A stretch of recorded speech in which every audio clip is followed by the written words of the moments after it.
سرکار کو بنایا، اپنے لیے محبوب کو بنایا، اپنے لیے اپنے چہیتے رسول کو بنایا. اور میرے امام عشق و محبت، کنز الکرامت، جبر الاستقامت، عباس بحر معرفت، آیت من آیات اللہ، معجزات من معجزات النبی، سیدنا امام احمد رضا کہتے ہیں حبیبی یا رسول اللہ، زمین و زمان تمہارے لیے، مکین و مکہ تمہارے لیے، چنین و چنا تمہارے لیے، آقا بنے گا جہاں تمہارے لیے. میرے مصطفیٰ کے لیے ساری کائنات میں بنایا گیا. اسی کائنات میں ہمیں بھی پیدا کیا گیا، تمہیں بھی پیدا کیا گیا. اسی کائنات میں فرشتوں کو بھی بنایا گیا. اور پھر اسی کائنات کے اندر اللہ رب العزت نے لوگوں کی ہدایت اور رہنمائی کے لیے بہت سارے رسولوں کو بھیجا.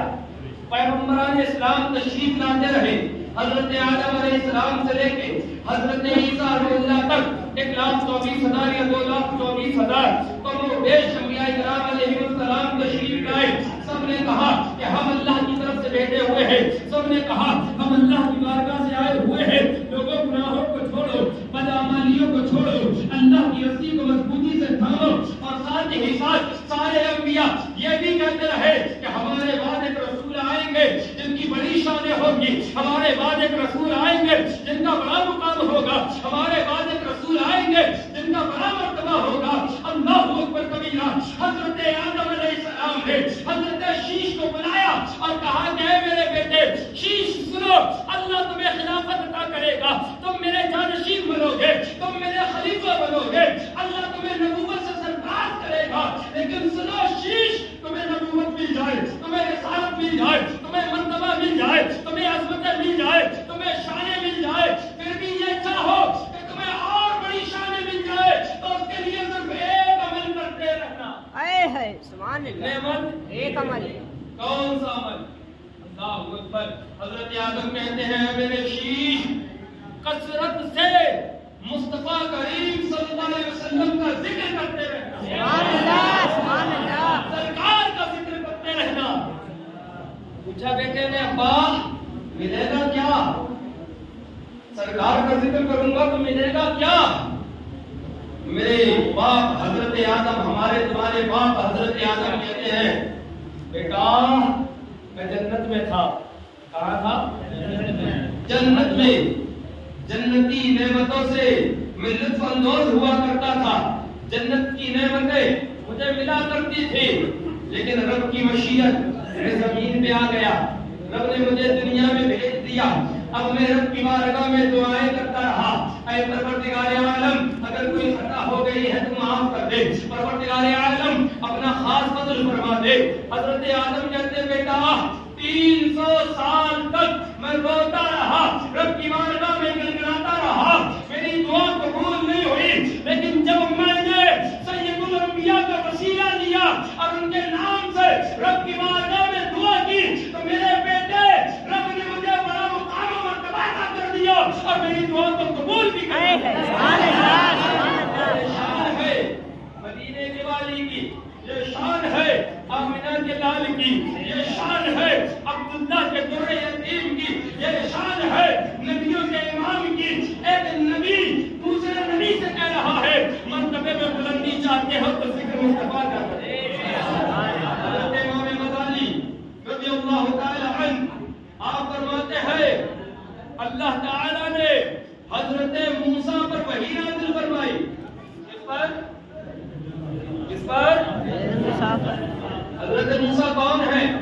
پتہ ہے اللہ کے نبی ہے اور اتنے جلیل القدر نبی ہے، اتنے جلال والے نبی ہے کہ ایک مرتبہ بڑے حضرت آئے تھے. بڑے حضرت سمجھتے ہو؟ حضرت ملک الموت حضرت موسیٰ کی بارگاہ میں آئے کیونکہ حضرت ملک الموت جو ہے یہ فرشتے ہیں، نوری مخلوق ہے. حضرت موسیٰ کی بارگاہ میں آ گئے، ڈائریکٹ چلے آئے اور کہا موسیٰ روح کو فکر میں آیا ہوں. تھوڑا سا شروع میں برائے کام کم کر لیں، بس تھوڑی دیر کی بات ہے. درود پاک پڑھیں اللہم صلی علی محمد. رسول اللہ صلی اللہ علیہ وسلم. حضرت ملک الموت آئے حضرت موسیٰ کی بارگاہ میں. اس واقعے کو لکھا ہے حضرت امام سیدنا امام غزالی رضی اللہ تعالیٰ عنہ نے. کتاب جو ہے مکاشفۃ القلوب ہے, اس کے اندر آپ فرماتے ہیں حضرت موسیٰ کی بارگاہ میں حضرت یہ جو واقعہ ہے یہ تو بخاری میں ہے, لیکن جو بتانا مقصد ہے وہ مکاشفۃ القلوب کا ہے. حضرت موسیٰ کی بارگاہ میں آ گئے حضرت اسرائیل علیہ السلام. کہا موسیٰ روح قبض کرنے آیا ہوں. کیا کرنے؟ اچھا جب ملک الموت ہمارے تمہارے پاس آئیں گے تو کیا ہمیں ان سے بات کرنے کی مدد ملے گی؟ نہیں. ملے گی؟ نہیں ملے گی. کسی کو ملے گی؟ نہیں ملے گی. لیکن حضرت موسیٰ کو کیوں ملی؟ کیونکہ وہ نبی تھے, اور نبی امتیوں کی طرح نہیں ہوتا. نبی ہوتا ہے, امتی ہوتے ہیں. لہٰذا کوئی اگر یہ پروپیگنڈا پھیلانا چاہے کہ نبی ہماری طرح ہے تو کہہ دینا ارے جب موسیٰ علیہ السلام جن کی تمنا اور آرزو یہ تھی کہ اللہ مجھے امت محمدی عطا کر دے یا مجھے مصطفیٰ کی امت میں پیدا کر دے, جب وہ عام انسانوں کی طرح نہیں تو پھر سید الانبیاء کہتے ہیں عام انسانوں کی طرح. سبحان اللہ سبحان اللہ سبحان اللہ. کیوں آئے ہو؟ روح قبض کرنے. بہانا بخاری میں ہے حضرت موسیٰ نے تھپڑ مارا حضرت اسرائیل کو. اللہ اکبر. جب تھپڑ مارا نا تو آنکھ باہر آ گئی. بخاری میں واقعہ موجود ہے, صحیح بخاری میں. آنکھ نکل آئی. اگر امتی نبی کی طرح ہوتے, اگر نبی اور امتی میں کوئی فرق نہیں ہوتا, بظاہر انسان ہونے کے اعتبار سے, تو بھلا کبھی آپ نے سنا کہ کسی آدمی نے بھی حضرت اسرائیل کے ساتھ جو ہے ایسا سلوک کیا ہو؟ نہیں. ارے اسے مہلت ہی نہیں ملتی. اگر دیکھ لے تو سارے سبق اس کے کھل جاتے ہیں, اور پھر اس کے پاس ایسی کیفیت تاری ہوتی ہے.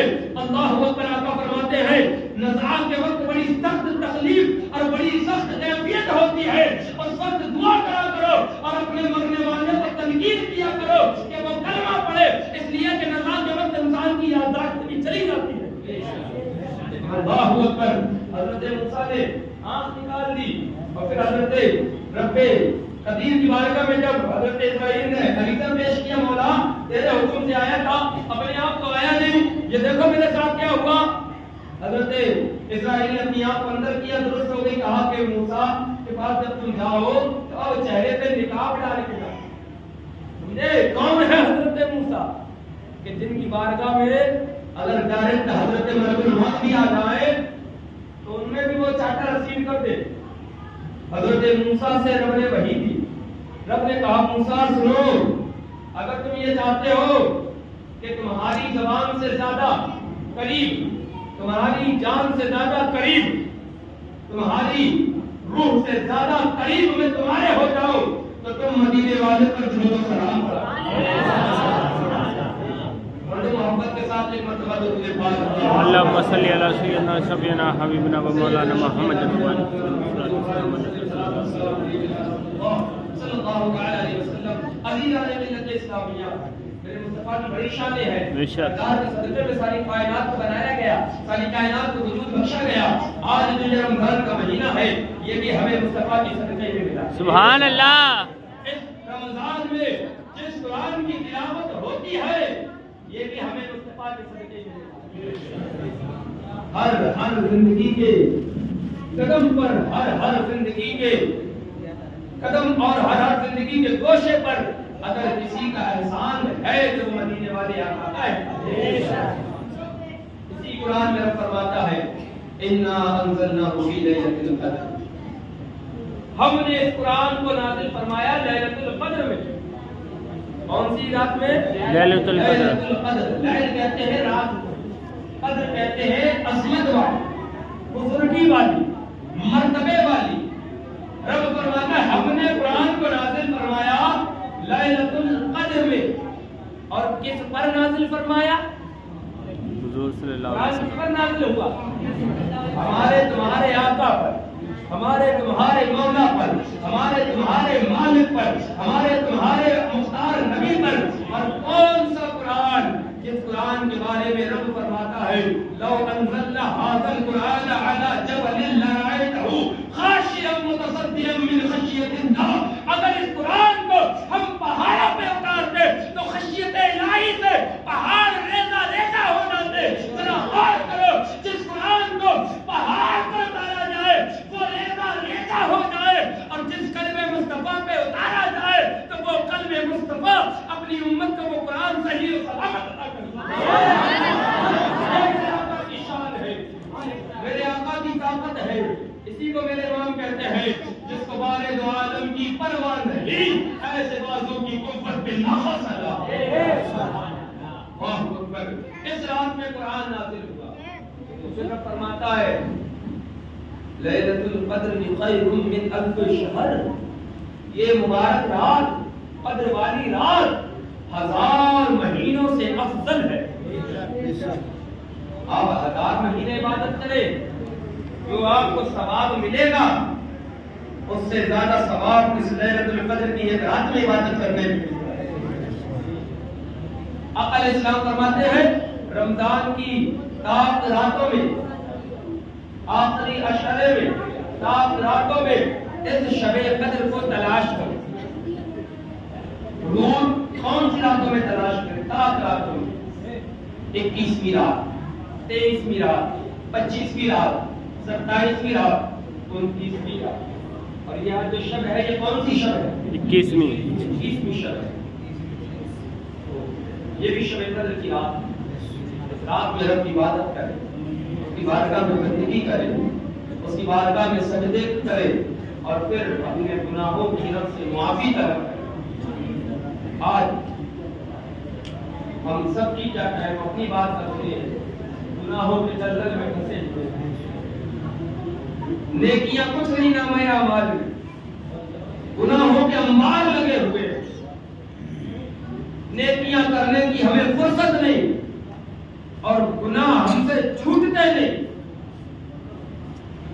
نیکی کرتے ہیں تو طبیعت بوجھل ہو جاتی ہے, اور جب گناہ کی طرف قدم بڑھاتے ہیں تو بڑی تیزی سے چلے جاتے ہیں. عزیزان ملت اسلامیہ, غور کریں اس چیز کو. آج ہمارے اوپر جو ماحول, جو ہمارے سروں سے دور گزر رہا ہے, جو آج ہمیں تکالیف, پریشانیاں, مصیبتیں گھیرے ہوئے ہیں, اس کی صرف ایک وجہ ہے. وجہ اور بھی ہو سکتی ہے, لیکن سب سے بڑی جو وجہ ہے وہ صرف ایک وجہ ہے. وہ وجہ یہ ہے کہ ہم نے اپنے نبی سے اپنے رشتے کو کمزور کر دیا. ہمارے رشتے ہمارے نبی سے کمزور ہوتے چلے گئے ہیں. جب تک ہمارے رشتے ہمارے نبی سے مضبوط تھے, ہم سارے عالم میں سرخ روح ہوا کرتے تھے. جس طرف ہم رخ کیا کرتے تھے وہ علاقہ ہمارا ہوا کرتا تھا. جس طرف ہم جایا کرتے تھے وہ علاقہ ہمارا ہوا کرتا تھا.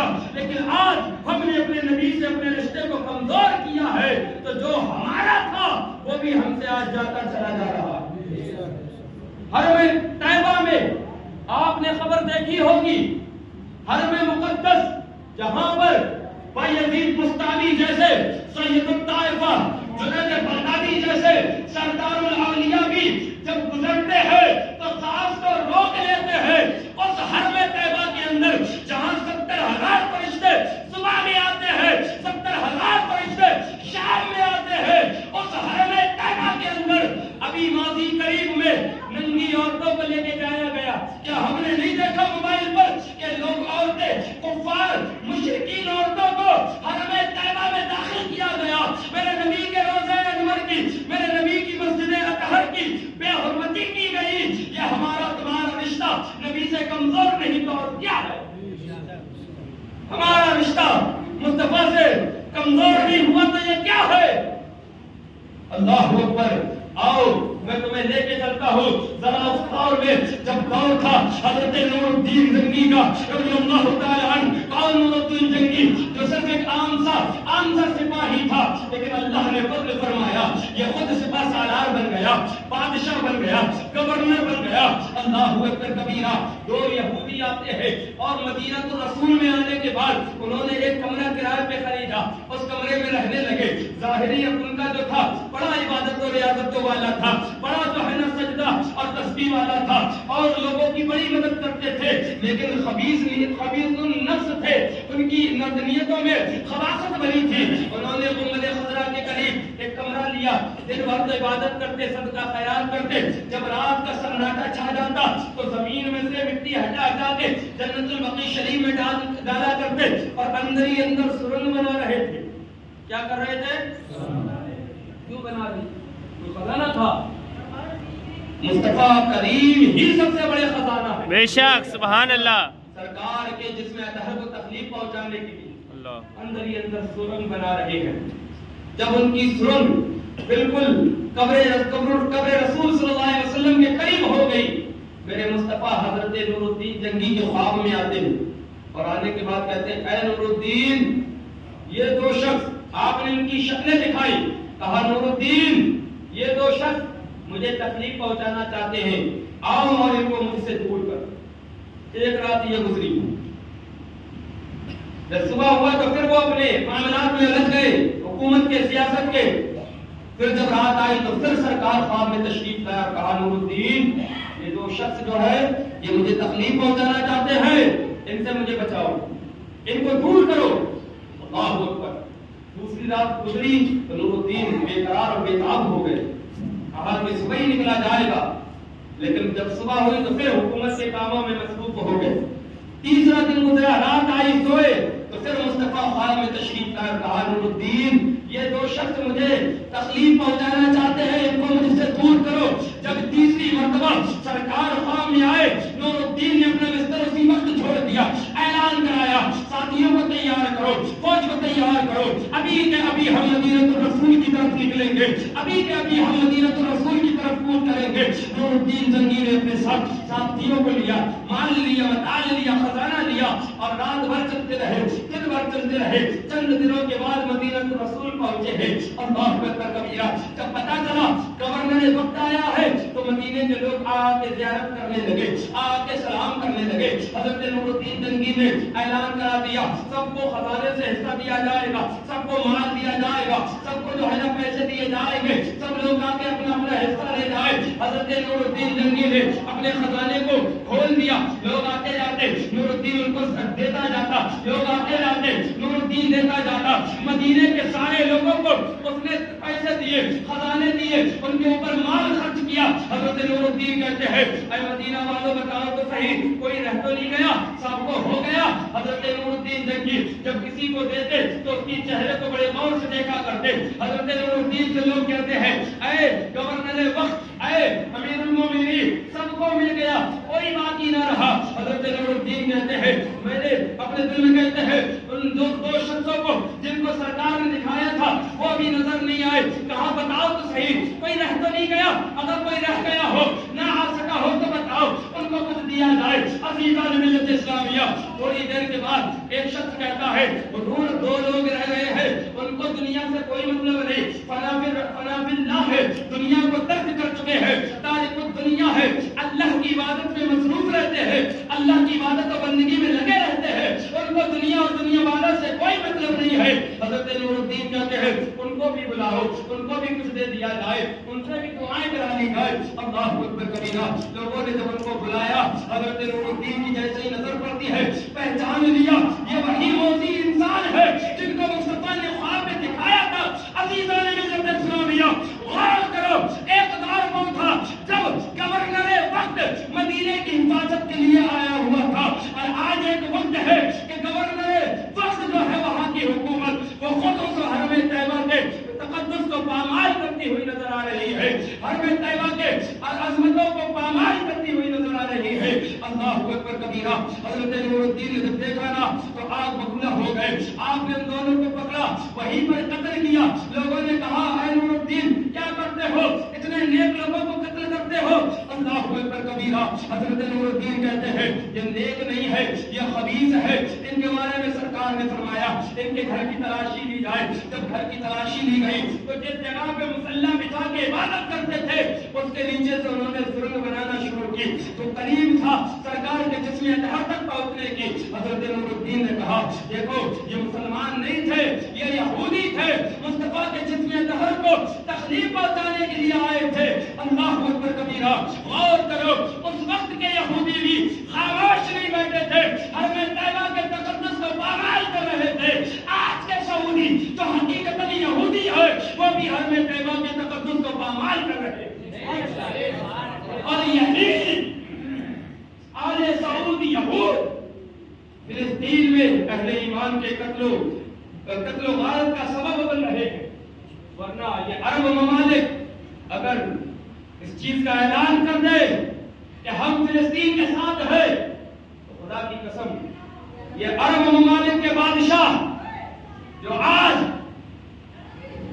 ان کو مرد کہتے ہوئے بھی شرم آتی ہے, اپنی ذاتی مفاد کے لیے امت مسلمہ کو قتل کرا رہے ہیں. حرم مقدس جس کو قبلہ اول کہتے ہیں, بیت المقدس کے تقدس کو پامال کرا رہے ہیں. کیوں؟ کیونکہ ان کے اندر یہودیت صلاحیت کر چکی ہے. ان کا رشتہ مصطفیٰ سے نہیں ہے. اگر ان کا رشتہ مصطفیٰ سے ہوتا تو ان کا دل تقدس حرمین مقدس اور تقدس قبلہ اول بیت المقدس کے لیے تڑپا ہوتا. ان کا دل بھی روتا ہوتا جب وہاں کے معصوم بچوں کو قتل کیا جا رہا ہے, وہاں پر جو ہے نا ظلم و ستم کے پہاڑ توڑے جا رہے ہیں. اے عزیزان ملت اسلامیہ, آج اگر تم چاہتے ہو یہ جو ظلم و ستم کے بعد آ رہے یہ سخت ہو جائے, یہ بلائے ہم سے دور ہو جائے, تو اپنے رشتے کو اپنے نبی سے جوڑ لو, اپنے رشتے کو اپنے آقا سے مضبوط کر لو. خدا کی قسم تمہارا رشتہ مصطفیٰ سے مضبوط ہوگا. پھر کیا ہوگا؟ اقبال نے کہا تھا ان کے جو ہم غلام تھے خلق کے پیشوا رہے, ان سے پھرے جہاں پھرا پھر آئی کبھی وقار میں. اقبال نے کہا تھا کہ محمد سے وفا تو نے تو ہم کہہ رہے ہیں یہ جہاں چیز ہے کیا نہ ہو کر دے. آج ضرورت اس چیز کی ہے ہم اپنے مصطفیٰ سے اپنے رشتے کو مضبوط کریں. اور مصطفیٰ سے رشتہ مضبوط کب ہوگا؟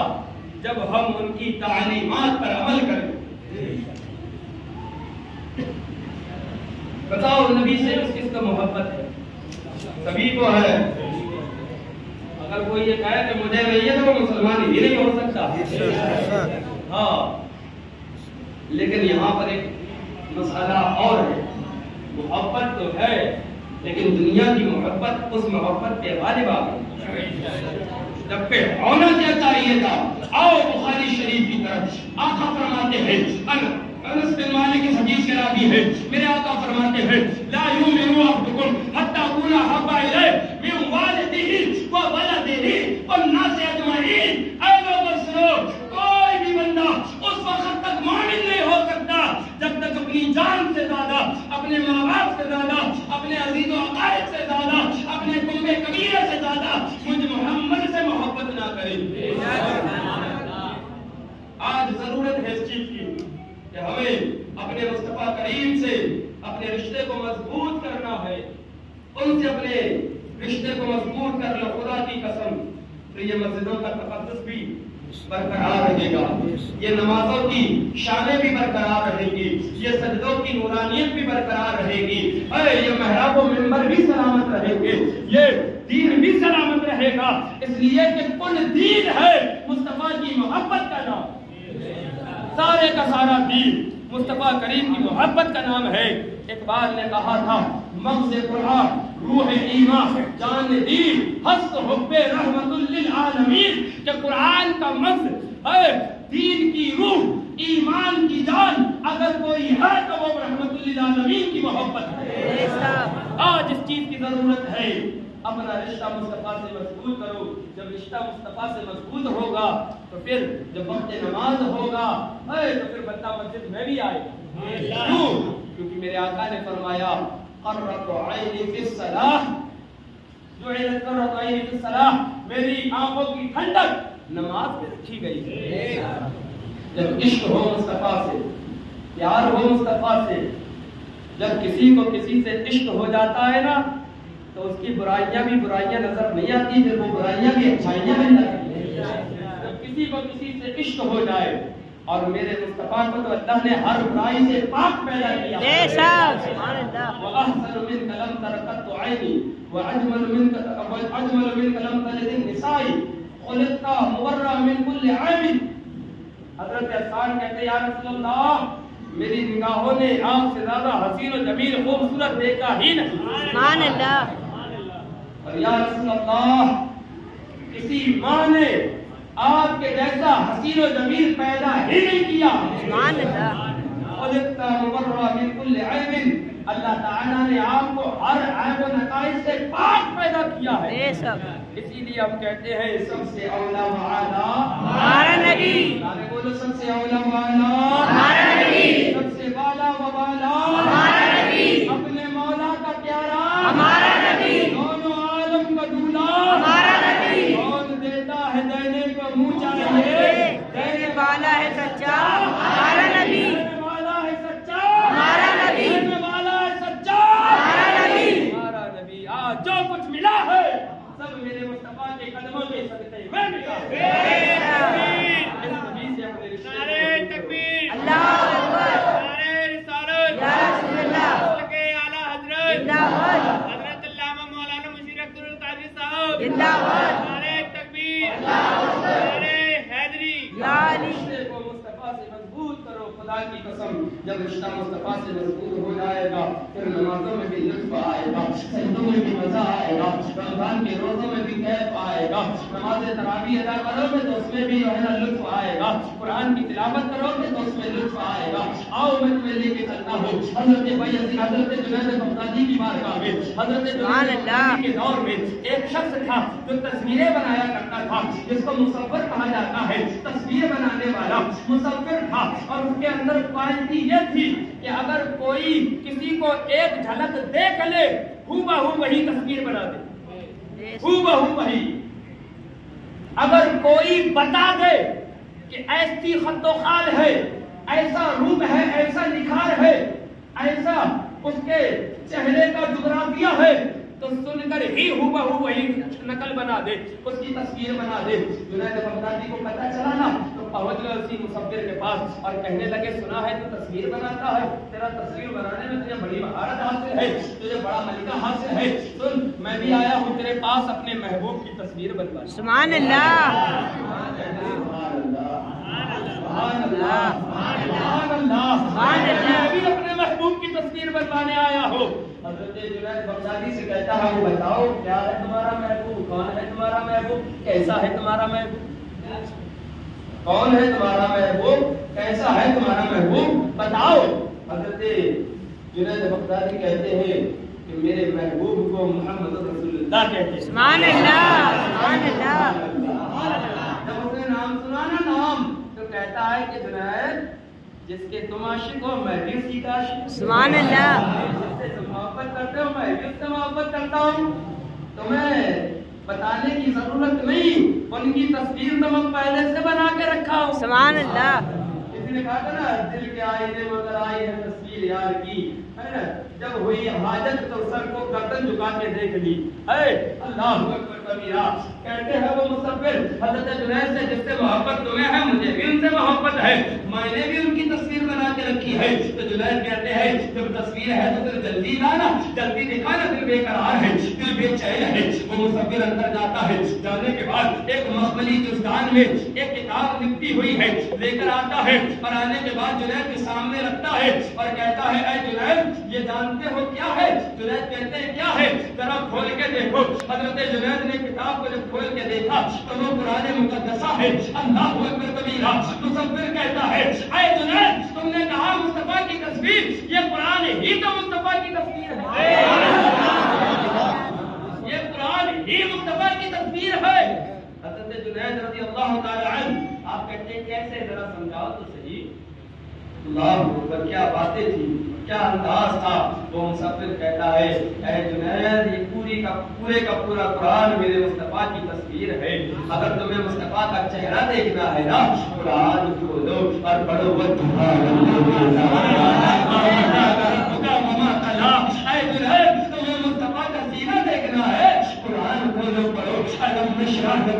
کرنا وہ بتا العین کا نصرت اے دنیا تمہیں مصطفیٰ کے قدموں کی شان دیکھنا ہے قرآن کھولو اور پڑھو لا اقسم بهذا البلد وانت حل بهذا البلد اے دنیا تمہیں مصطفیٰ کی عطا دیکھنی ہے قرآن کھولو اور پڑھو انا اعطیناک الکوثر اے دنیا تمہیں مصطفیٰ کا جمال دیکھنا ہے مصطفیٰ کی شان دیکھنی ہے قرآن کھولو اور پڑھو ورفعنا لک ذکرک اے دنیا تمہیں مصطفیٰ کریم کی رحمت دیکھنی ہے قرآن کھولو پڑھو وما ارسلناک الا رحمتا للعالمین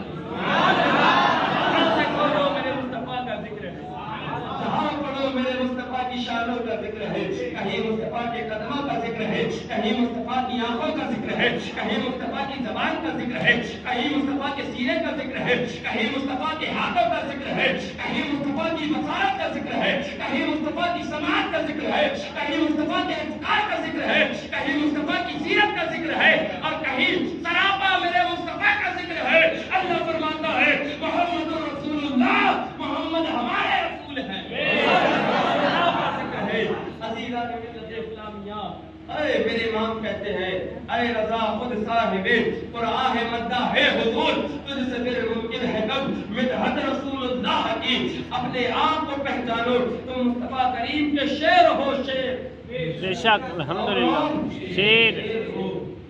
شعر بمعنی مجازی بہادر مصطفیٰ کے بہادر جاواز ہو تم اپنے آپ کو پہچانو آج اس کی ضرورت ہے عزیزان ملت اسلامیہ مصطفیٰ کریم کی محبت ایسی محبت ہے جو مردے کو زندگی عطا کرتی ہے اقبال نے اسی کو کہا اقبال کہتے ہیں بڑی پیاری بات یہ فاقہ کشن موت سے ڈرتے نہیں ذرا آج دیکھو نا فلسطین میں ظالم کی آنکھوں میں آنکھیں ڈال کر جو ان کو للکارتے ہیں چھوٹے چھوٹے بچے کیوں کیونکہ ان کے دل محبت مصطفیٰ سے سرشار ہے اسی پہ اقبال کہتا ہے یہ فاقہ کش جو موت سے ڈرتے نہیں ذرا روح محمد ان کے جسم سے نکال لو آج ہمارے جسموں سے مصطفیٰ کی محبت کو جدا کیا گیا اسی لیے آج ہم اپنے نبی کی عظمتوں پہ پہرا نہیں دے پا رہے ورنہ دیکھا وہ ننھے بچے بھی بیت المقدس پر پہرا دے رہے ہیں اور یہود کی آنکھوں میں آنکھیں ڈال کر وہ AK-47 لے کے کھڑا ہوتا ہے اور ادھر مرد مجاہد چھوٹا سا بچہ اپنے ہاتھ میں کنکر اور پتھر لے یہ ہمت آتی کہاں سے ہے یہ ہمت صرف ایک جگہ سے آتی ہے جس کو مدینہ کہا جاتا ہے یہ ہمت ملتی کہاں سے ہے ایک ذات سے ملتی ہے جس کو نبیوں کا امام کہا جاتا ہے یہ ہمت ملتی تب ہے جب تو اپنے آپ کو ان کی محبت میں سرشار کر دے ان کی محبت میں اپنے آپ کو فنا کر دے اور ان کی محبت میں ڈوب جا اور پھر اس کے بعد دیکھ اے تیرے بازوؤں میں وہ طاقت ہوگی وہ قوت ہوگی دشت تو دشت ہے دریا بھی نہ چھوڑے ہم نے پہلے ظلمات میں دوڑا دیے گھوڑے مصطفیٰ سے محبوب کرو یہ مبارک رات جو مصطفیٰ کی صدقے میں ہمیں ملی ہے یہ لیلۃ القدر اے اس میں عبادت کرو قرآن کو اپنے سینوں سے لگاؤ اور اپنے دل میں بساؤ اس کی تلاوت کرو آپ کے ساتھ قاری صاحب کی میں الحمد سے بالناس تک قرآن آپ کو سنایا ہے نا اللہ اکبر اس قرآن کی تلاوت کی گئی جس کے ایک ایک حرف پر ہزار نیکیاں عطا فرماتا قرآن کو سنا اے اس کی عظمتوں کو سمجھو اس کی شانوں کو سمجھو اے اس قرآن کی عظمت شان اس کا حق کیا ہے یہ لوگ جب قرآن کا اعتراض کرے تو انسان یہ عہد کر لے کہ تم قرآن کا اعتراض کرو گے ہم اتنی زیادہ قرآن کی تعریف کو عام کریں بس اپنے سے یہ انقلاب لے کر آؤ رب قدیر کی بارگاہ میں دعا ہے پروردگار عالم اپنے حبیب کے ساتھ میں نے جو کچھ کہا کہنے میں سمجھانے میں میرے خود سمجھنے میں جو خامیاں غلطیاں کوتاہیاں ہو رب قدیر اپنے رسول مقبول صلی اللہ علیہ وسلم کے صدقے طفیل ان کو معاف فرمائے اور پہلے مجھے عمل کی توفیق عطا فرمائے پھر آپ کو عمل کی توفیق عطا فرمائے اور مصطفیٰ کریم کی زندگی میں ہمیں زندگی عطا کرے اور انہی کی محبت میں ہمیں موت نصیب فرمائے وآخر دعوانا ان الحمد للہ رب العالمین وما التوفیق الا باللہ والسلام علیکم